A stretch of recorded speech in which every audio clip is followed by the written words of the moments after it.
Vlada. Ne baš najomiljenija grupa ljudi u državi. Vlada je kriva za sve. Nemamo baš sreće s vladama, jel? Kako koje godine, a?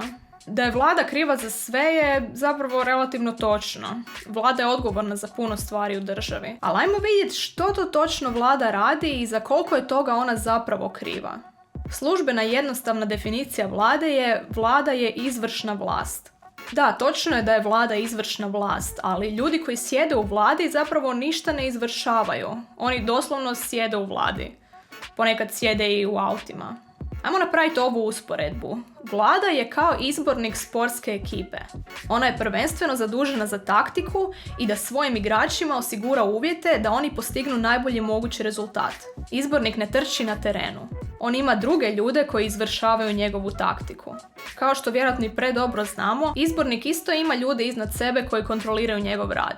Ajmo se sad vratiti na vladu. Dakle, vlada postavlja taktiku ili strategiju kako će država i društvo funkcionirati. Vladina strategija je onaj program koji ona predstavila u svojoj predizbornoj kampanji i na osnovu kojeg je većina građana glasovala za tu stranku. Vlada predlaže zakone, a Sabor ih izglasava. Ako Sabor ne prihvati vladin prijedlog zakona, taj prijedlog neće postati zakon. Vlada je odgovorna Saboru. Sabor može prihvatiti ili odbiti prijedlog vlade i isto tako saborski zastupnici mogu vladi postavljati pitanja o njenom radu. Ali kao što smo rekli u videu o Saboru i o izborima, vlada ima većinu u Saboru. Vlada predlaže zakone Saboru. Ti prijedlozi zakona prvo moraju proći kroz sjednicu vlade. Ministri na sjednicu vlade donose prijedloge zakona koji se odnose na njihovo ministarstvo, na njihovo područje djelovanja. Dakle, ministar financija dođe na sjednicu vlade i donese prijedlog zakona koji se odnosi na financije. Vlada, dakle drugi ministri i premijer, onda preispituju taj prijedlog i ako se slože da je dovoljno dobar, šalju taj prijedlog Saboru, koji onda glasuje za ili protiv. Ali nije sad taj ministar sjedio tjednima i mjesecima za pisaćom mašinom i tipkao taj zakon.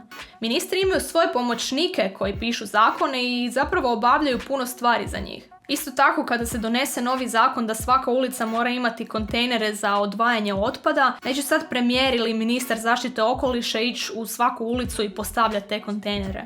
Sve te odluke koje vlada predloži, a Sabor izglasa, zapravo provode javni službenici, javna uprava, birokrati, birokracija.